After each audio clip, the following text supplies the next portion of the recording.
You are watching NetSoft IT Academy. 905-812-2923. info@netsoftatacademy.com. www.netsoftatacademy.com. Welcome back to Windows 11 for Beginner series. If you have just finished installing Windows 11, or you just unboxed a brand new PC, this video will walk you through the entire first-time setup process, step by step. We'll cover everything from language selection to essential privacy settings. And I will show you what to do right after landing on the desktop.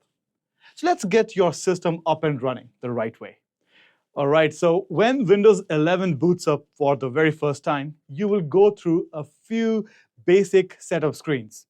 You can also call it out-of-the-box experience. Here you'll be asked to select your language, region, and keyboard layout. Most of the time, the default one is the correct one, but you can change them if needed. Right after that, you will be prompted to connect to a Wi-Fi network, especially if you're using a laptop. Now, these first steps are simple, and you can always adjust them later in the settings menu if you change your mind. Now, here's something important that grinds a lot of users' gears. If you are setting up Windows 11 Home, you need internet connection to proceed. You also be required to sign in with a Microsoft account to complete the setup process. Well, with Windows 11 Professional, you do get the option to skip the internet step and use the local account instead. Now, yes, if you really want to use local account on a Home Edition, there are some workarounds for that, like disconnecting from internet during the setup process. But be aware that Microsoft has been making this process harder with each update. So it may not work properly for the newer updates. In short, if you're using Home Edition, make sure you have a valid Microsoft account and internet connection. So let's talk about the two types of account. Using Microsoft account allows you to sync your settings across devices, access OneDrive, which is downloaded from Microsoft Store. You can even download multiple applications from the store, and even track your device if it is lost. It's the easiest option if you plan to use Microsoft services or multiple Windows devices at the same time. On the other hand, a local account keeps everything on your device. Nothing gets synced to the cloud. It offers more privacy and doesn't require internet access to log in. If you are setting up the PC for, let's say, offline use, or you are concerned about privacy, well, the local account might be the better choice at that step. But for most users, especially for beginners, sticking with a Microsoft account is the simplest path forward. Now, after setting up your account, Windows will guide you through several setup screens. You'll be asked to create a PIN, which is a quicker method to sign in compared to a full-length password. Then you'll hit the privacy settings screen. Here you can toggle things like location tracking, diagnostic data, inking and typing, and add personalization. By default, most of these settings are turned on. They're enabled. Well, if you're unsure what to pick, it's totally fine to leave them as is, but if you want a little bit more privacy, I will recommend turning off the ad tracking settings. And also turn off the diagnostic data, or make sure that it is turned to required only. That means that you are allowing Microsoft to take the essential required data for, let's say, system diagnostics. Once the setup is complete, you'll arrive at the Windows 11 desktop. But you're not quite done yet. A few post-installation steps will ensure your system is stable and secure. First, head over to Settings, go to Windows Update, and check for any new updates. Windows 11 will likely download few new patches and possibly some drivers according to your machine. This is especially important if you have a custom, let's say, gaming machine or custom server or something like that. Now, next, you will open the device manager and look for any warning icons. This helps you confirm that all hardware drivers are properly installed. Finally, go to Settings again, go to System, and then click on Activation to make sure that your copy of Windows is activated. If it is not, and you have the product key with you, this is the right time to enter it. Doing all this early prevents future problems and ensure that your system is fully up to date and stable. Now your system is functional. Let's make it feel more like your personal PC. So go to Settings, click on Personalization to start customizing. You can choose a theme, set a new wallpaper there, or toggle between dark mode and light mode. If you have a perfect monitor with OLED technology, I will prefer dark mode. Now, you can also customize the taskbar layout. Whether you prefer your Start button centered, like a Windows 11 default format, or you want to go old school and want to align it to the left side of your screen. Other personal touches include changing the lock screen background, system sound, or even how the Start menu behaves. So take a few minutes to explore. Windows 11 is built to look good and feel comfortable. So make it work for you. Make it personal. Now, before we wrap up, here are some quick tips that make your first days with Windows 11 more smoother and comfortable. So first, try out snap layouts.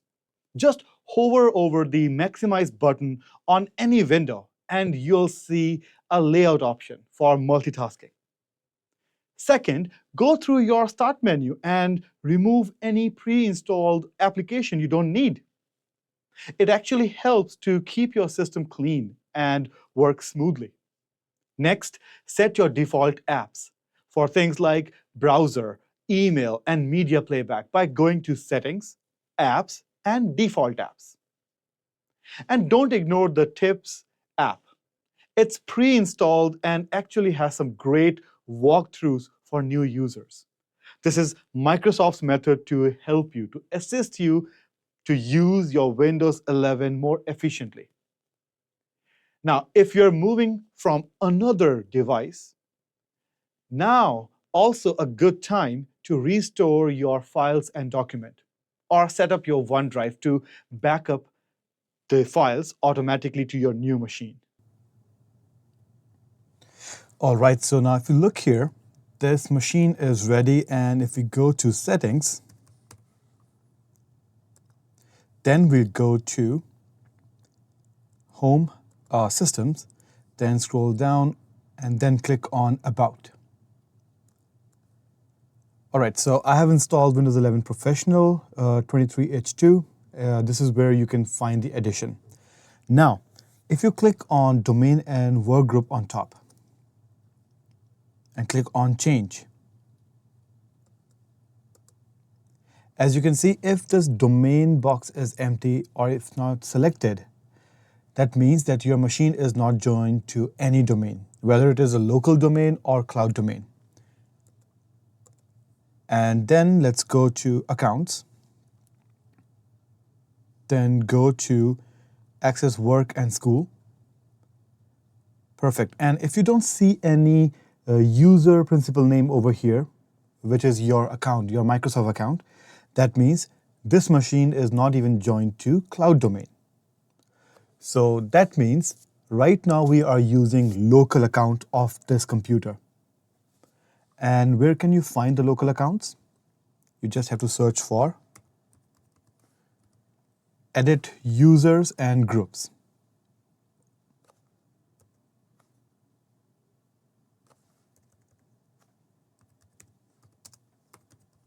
Yeah, Edit Users and Groups, just search for it. Oh, not on browser. Search here. Or the easiest way is just go to computer management. That shows you all the features. Search for computer management. Yeah, perfect. And then users and groups, local users and groups. This is where you will find all the users of this device. And as you can see, I'm using a custom user called demo. Rest all the accounts are disabled, like administrator is also disabled.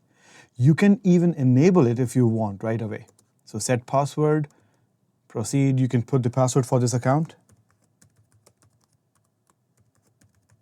Any password you like. All right, the password is set. Then I will go to properties and uncheck this option, that is account is disabled. If I uncheck it, now the account is enabled, and apply. Now we have two accounts. How to verify? If you go here and sign out, you will be able to see that you can now sign in as administrator as well. So we are using local accounts.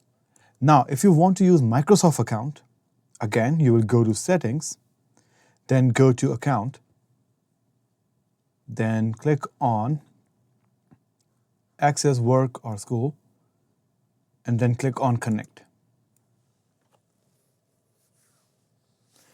And now you have two options. Either you can put your Microsoft account email over here. If you just want to, let's say, register with Entra ID. But if you want to join Entra ID, like completely join Entra ID as if you are joining a domain, so that Entra ID can completely control the system, then you will click over here and put your credentials. Now, these credentials will be given by your enterprise or organization, or maybe from your college or school. Now, what's the difference between this local account and your Microsoft account? Well, the Microsoft account is just the cloud account which is created in Entra ID. And the local account is reserved just for the local machine. Now, what are some advantages and disadvantages? Let's see that. So if you can see here, Microsoft account advantages or cloud account advantages. The number one is the cloud integration. Here you can access Microsoft services, cloud services like OneDrive, Microsoft Store, Xbox Live, and so much more. Plus, it also gives you the security benefits. You can have MFA enabled, that is two-factor authentication, and you can also enable your password recovery. Now, if you have your account on Entra ID, it also offers you SSO. That means single sign-on. The whole process of SSO means that if you want to use your system, OneDrive, or any other Microsoft service, you just have to remember one credential, that is your username and password. Using that credential, you get access to any cloud service in the scope. Then you get advanced parental control and a lot more features. These are just quite the important one. Then what are the problems with Microsoft account? Well, limited offline access. Because if you don't have internet access, Microsoft cannot authenticate you. Entra ID cannot authenticate you. So you get no offline access to your own computer. You need internet all the time. Plus data sharing. Yes, you have to share your data with Microsoft. Although they do keep your privacy in mind, they are not sharing your data further to third parties, but you have to share your data. The data can be the usage patterns, diagnostic reports, and so much more. Then loss of product key. So if you lose your Windows product key, recovery becomes very complicated. Now, on the other hand, what about local account positive aspects? Well, the number one is privacy. No need for internet. You can keep your data on the very laptop you use all the time. Offline use is very much possible. Custom username. Now, You can have any username you like because you are not competing with others. In Microsoft account or cloud account, if that username is already taken by someone, then you need to modify your username. But for offline, nobody cares, it is offline. Now, what are the problems with local account? Well, again, you lose the access to all the cloud services unless you actually log in with your Microsoft account manually. No password recovery from the cloud aspect. No advanced features like parental control, SSO, or MFA. So these were the difference between local as well as your cloud account. So I can close it now. So whenever you freshly install your Windows, before you start using it, you should also do some post-installation tasks. That is, check for updates. Even though when you were installing it, it checked for update, it installed it, it is still a good idea to go ahead and check for updates manually. So you just have to search for update. It will show you the option for check for updates. And as you can see, there are new updates available. So you can just click on download and install all. It will start downloading the updates and then it will install it. Some updates do require a system restart. Plus, some updates also require you to install another update, then restart your system, and then install the latest one. So what I mean by that is that when you download your updates and install it, and you think, okay, now my machine is up to date, not really.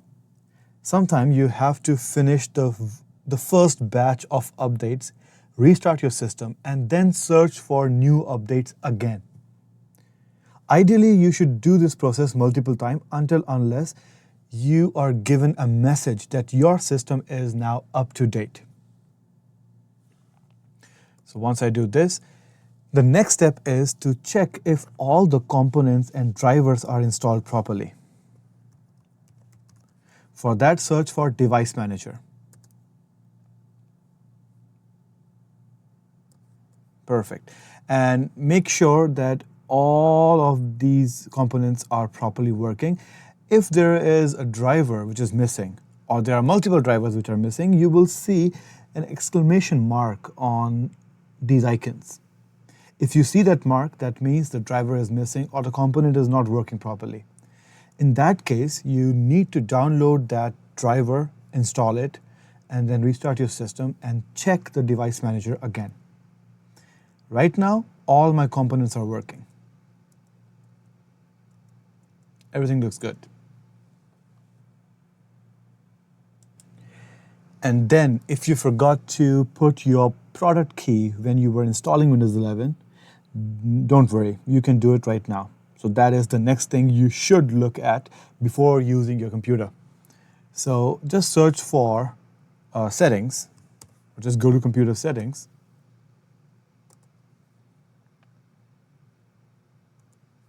Then go to system, then scroll down and click on about. You can also see this information on top. Your Windows is telling you that this Windows is not activated. You can activate right away if you click on this button. But if you don't see this option, then scroll down, click on about, then scroll down, then click on product key and activation.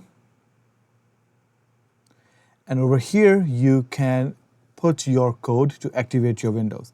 For that, just click on, that's it. You can say troubleshoot. Again, it will ask you for the code. So now it is running the troubleshooting process. It is detecting your activation problem. We know the problem already. I don't have the license. So let's do that. So if you want to put the product key here, just click on change and put your product key in this box and click next. Remember, you should have internet enabled on this machine. Now, I don't have any new product key for this virtual machine. This is just a test machine. But if you have one, put it there and activate your Windows.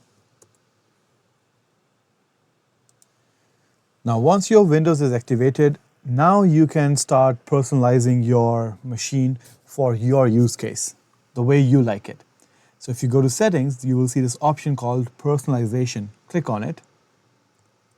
And here you get a lot of settings and options, which you can go through one by one. You can change your background if you want. Again, you need to activate your Windows for using most of the features. Then you can change your color scheme. You can also go for dark mode if you want.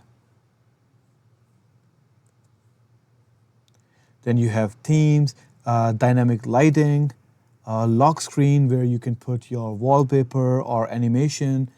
Then you have your text input, start menu configuration, how the start menu should look like, taskbar configuration, font selection, and even device usage.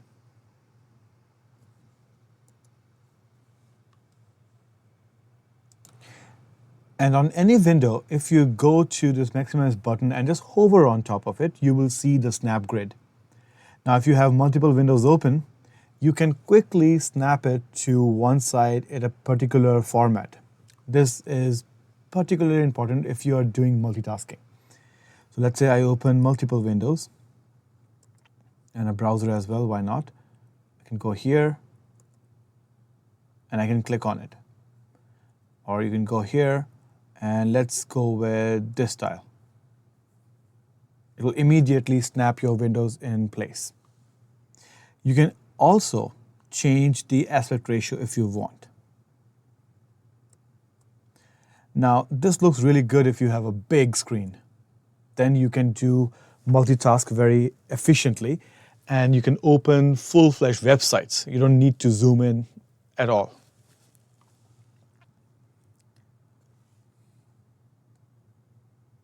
Next, if you go to Start, again, if you find there are some applications which you will not use, you can start removing those applications.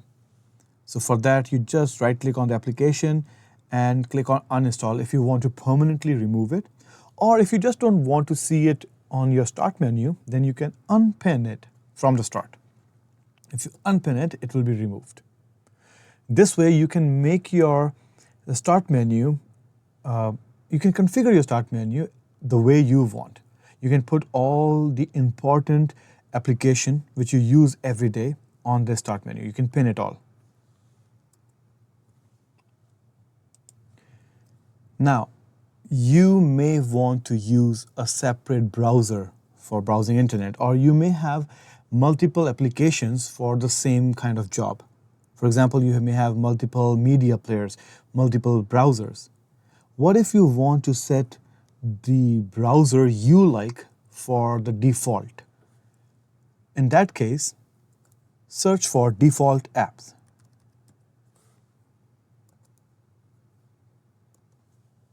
Okay, so these are the default applications for the specific task you can see. So for calculator, the default application is again calculator. I don't have many. But let's say for browser, here's the browser, Microsoft Edge. If you click on it, as you can see, this browser, Microsoft Edge, is set as a default browser for mostly every kind of request.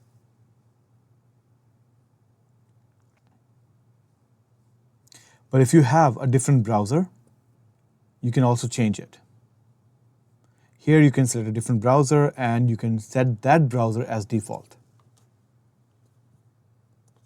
And same thing goes for every other service on this machine. And now if you want some guidance, you can also search for an application called Tips, T-I-P-S, click on it.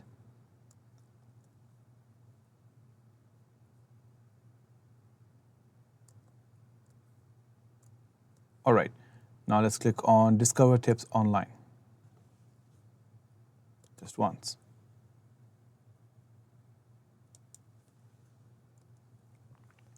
Now here, it will just take you to Windows 11 page where you can find answers to your queries, if you want to see the steps, features, and how to perform certain steps, you can find all your answers over here. And remember, if you don't find the answer for your queries in this web page, it's always a good idea to just Google it, like how to do certain things. All right, so that was your tips application. For offline use, this application is not that great. I mean, it will not help you at all. It just takes you to the website where you can find your answers. But if you're going to a browser, then you can just Google your answer as well.